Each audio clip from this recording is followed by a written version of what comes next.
Muito bem, pessoal, no vídeo de hoje nós falaremos sobre a relação que existe entre a incapacidade civil e o ato do casamento e do divórcio. Bom, para início de conversa, nós temos que considerar o artigo 1576 do Código Civil em seu parágrafo único. Ocorre que esse dispositivo ele refere-se à separação judicial e não ao divórcio. No entanto, é pacífico na doutrina e na jurisprudência a aplicação ou a aplicabilidade deste dispositivo também para o caso do divórcio. Bom, o que diz o parágrafo único deste artigo 1576 do Código Civil? Diz o seguinte, que a separação judicial ou o divórcio, estamos transportando esse dispositivo para o divórcio, ou o divórcio cabe aos cônjuges. Mas, no caso de incapacidade dos cônjuges, o divórcio ou a separação judicial pode ser levada a cabo pelo curador, pelo ascendente ou pelo irmão. Bom, essa é a disposição do Código Civil. Repito, quando vocês forem ler, consultar este dispositivo, vocês verão que ele refere-se à separação judicial, mas é tranquila a sua transposição para o caso do divórcio. Então, sendo incapaz o cônjuge, o divórcio reger-se-ia ou teria termo, seria conduzido pelo curador, pelo ascendente ou pelo irmão. Acontece que nós temos uma lei específica, que é a Lei Brasileira de Inclusão da Pessoa com Deficiência, ou também conhecida como Estatuto da Pessoa com Deficiência. Esta lei acabou por eliminar a incapacidade por deficiência mental. Então, a Lei Brasileira de Inclusão da Pessoa com Deficiência alterou, promoveu verdadeira revolução no sistema das incapacidades civis. E nesse contexto desta revolução nas incapacidades civis, nós tivemos a eliminação da incapacidade por deficiência mental. Eliminação da incapacidade por deficiência mental. O que nos leva a crer, portanto, que o deficiente mental, não é mais incapaz. E se ele não é mais incapaz, ele pode realizar todos os atos concernentes à sua vida civil. E isso é verdade. Todavia, nós temos que fazer menção ao artigo 85 desta Lei Brasileira de Inclusão da Pessoa com Deficiência. Por quê? O caput do artigo 85 diz o seguinte: a curadoria, lembremos aqui, a curadoria tem cabimento apenas para direitos patrimoniais ou direitos negociais.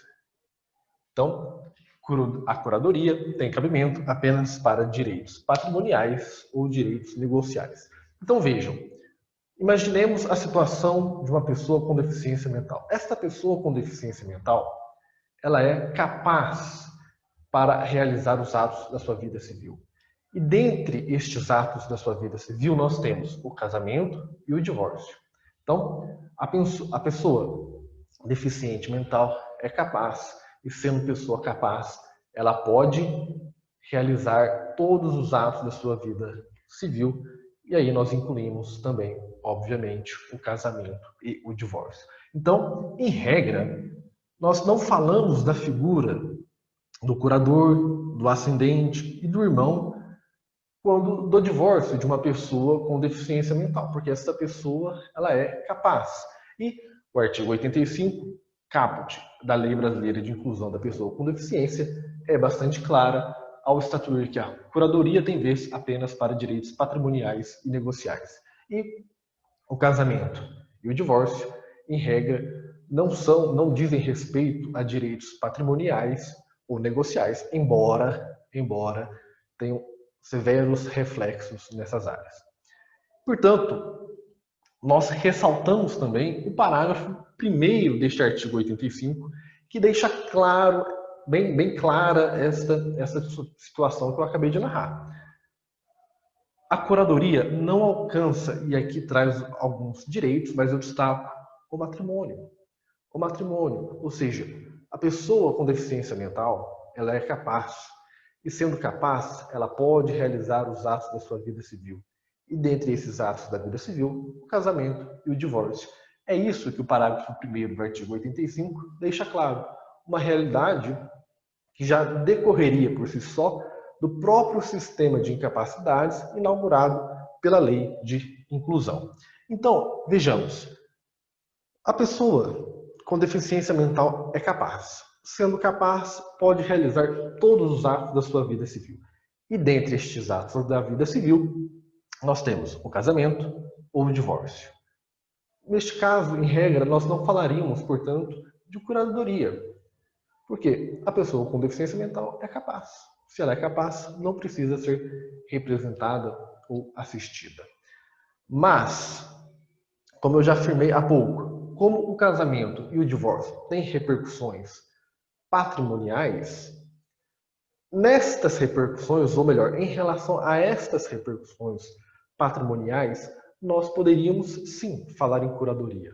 Então, nós poderíamos ter curadoria para o caso do casamento e do divórcio para questões patrimoniais, ou seja, no caso do divórcio, por exemplo, para a feitura da partilha. No caso do casamento, para a feitura do pacto antinupcial. Então, seriam duas hipóteses, uma no casamento e a outra no divórcio, em que nós teríamos a figura do curador. Mas, vejam bem, especificamente para questões patrimoniais.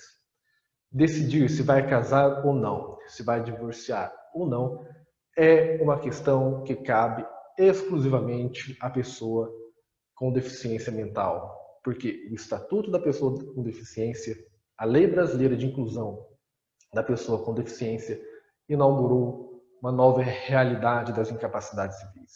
E a pessoa com deficiência mental não é mais uma pessoa incapaz diante da lei e pode realizar todos os atos da vida civil. Portanto, para fechar, uma pessoa com deficiência mental é capaz? É capaz. Se é capaz, pode realizar todos os atos da vida civil. Dentre esses atos, nós temos o casamento e o divórcio. Onde entraria, ao menos em tese, a figura do curador? No casamento ou no divórcio? Apenas em relação às questões patrimoniais. No caso do casamento, por exemplo, a elaboração de um pacto antinupcial. No caso de divórcio, em relação à partilha.